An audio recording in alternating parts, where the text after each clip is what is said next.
Hare Krishna to everyone. Guru and Gauranga जयते।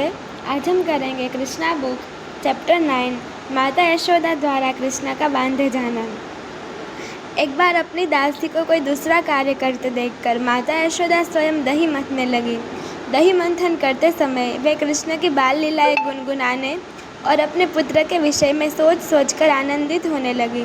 दही मथते समय उनकी साड़ी का सिरा दृढ़तापूर्वक लिपटा था और वे जब दोनों हाथों से परिश्रम पूर्वक दही मथने के कारण दही मथ रही थी तो उत्कट पुत्र प्रेम के कारण उन्होंने स्तनों से जो दोनों हाथों से परिश्रम पूर्वक दही मथने के कारण हिल रहे थे, दूध चूने लगा।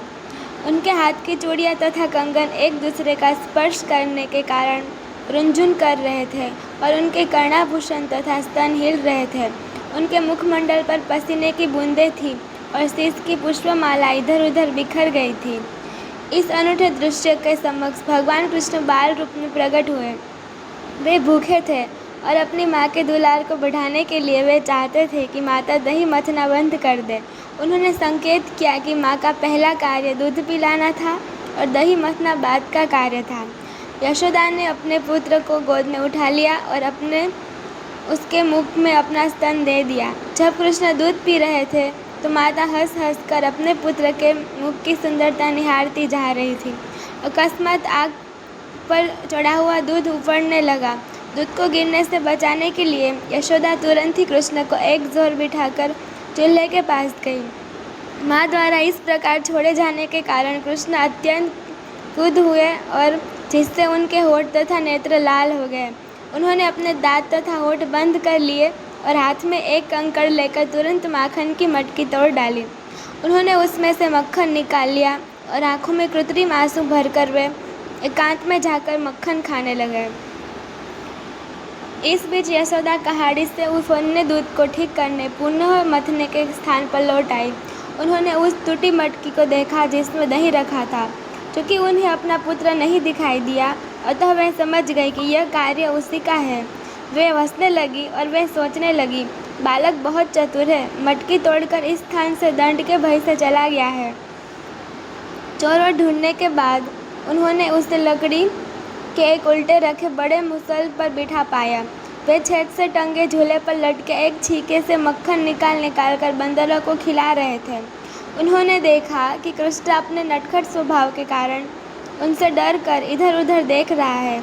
अपने पुत्र को इस तरह व्यस्त देखकर वे चुपचाप पीछे आ गईं। किंतु कृष्ण ने तुरंत ही देख लिया कि उनकी माता हाथ में छड़ी लेकर उनकी ओर आ रही है। अतः वे तुरंत मुसल से उतरकर डर के मारे भाग चले। माता यशोदा उन श्री भगवान को पकड़ने के लिए घर के चारों कोनों में पीछा करती रही, जिन तक बड़े बड़े योगी भी ध्यान द्वारा नहीं पहुंच पाते। दूसरे शब्दों में योगियों तथा चिंतकों द्वारा पकड़ में न आने वाले भगवान श्री कृष्ण यशोदा माता जैसे महान भक्त के साथ एक शिशु की भांति खिलवाड़ कर रहे थे। किंतु माता यशोदा अपनी पतली कमर तथा भारी शरीर के कारण तेज दौड़ने वाले बालक को सरलता से न पकड़ पाई। फिर भी वे यथासंभव तेजी से उसका पीछा करने लगी।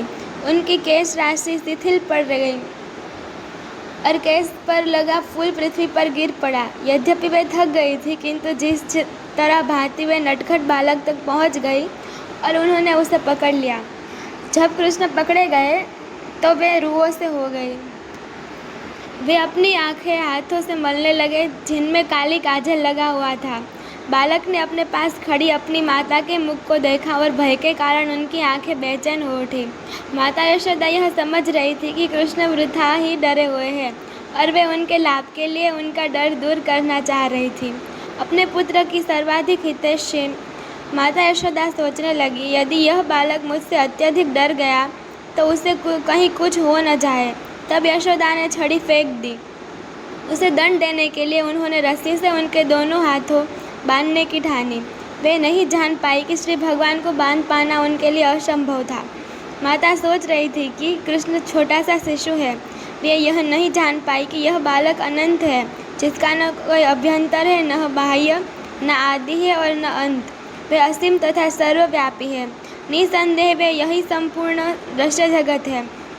फिर भी यशोदा जी श्री कृष्ण को अपना नन्हा मुन्ना ही समझ रही थी। यद्यपि वे समस्त इंद्रियों की पहुंच से बाहर है तो भी वे उन्हें काष्ठ के उल्लूक से बांधने का प्रयत्न कर रही थी, किंतु जब वे उन्हें बांधने लगी तो रस्सी 2 इंच छोटी पड़ गई। उन्होंने घर से और रस्सी एकत्र की, उसमें जोड़ा, किंतु तब भी रस्सी उतनी ही छोटी पड़ी।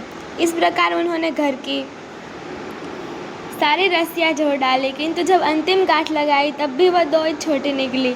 माता यशोदा हंस रही थी, किंतु विस्मित थी कि यह सब क्या हो रहा है। वे कृष्ण को बांधने का प्रयास में थक कर चूर हो गए। उनके पसीना आ गया और शीश की माला नीचे गिर पड़ी। तब माता को इतना श्रम करते देख कृष्ण को दया आ गई और वे रस्सी द्वारा बंधाए जाने के लिए राजी हो गए। कृष्ण माता यशोदा के घर में एक मानवीय बालक की भांति अपनी चुनी हुई लीलाएं कर रहे थे। निसंदेह श्री भगवान को अपने वश में कौन कर सकता है। शुद्ध भक्त भगवान के श्री चरण कमलों में स्वयं को अर्पित कर देता है, चाहे वे उसकी रक्षा करे या उसे मिटा दे, किंतु भक्त अपने शरणागत पद को कभी नहीं भूलता। इसी प्रकार भगवान भी अपने भक्त की रक्षा करने में दिव्य प्रसन्नता का अनुभव करते हैं। इसका प्रत्यक्ष उदाहरण कृष्ण द्वारा माता यशोदा के प्रति समर्पण है। कृष्ण अपने भक्तों के लिए सभी प्रकार की मुक्ति की दाता है, किंतु उन्होंने यशोदा को जो वरदान दिया उसका अनुभव ब्रह्मा जी, शिव जी या लक्ष्मी देवी तक को नहीं हो पाया। श्री भगवान जो नंद महाराज तथा यशोदा के पुत्र रूप में विख्यात है, योगियों तथा चिंतकों तक के लिए भी कभी पूर्ण रूपेण ज्ञेय नहीं है, किंतु भक्तों के लिए सहज सुलभ है। नहीं, वे योगियों तथा चिंतकों द्वारा समस्त आनंद के परम आगार के रूप में जाने जाते हैं। अपने पुत्र को बांध देने के बाद यशोदा गृह कार्य में लग गई। उस समय उलूक में बंधे हुए कृष्ण ने अपने समक्ष वृक्षों की एक जोड़ी यमल देखी, जिन्हें अर्जुन वृक्ष कहा जाता था।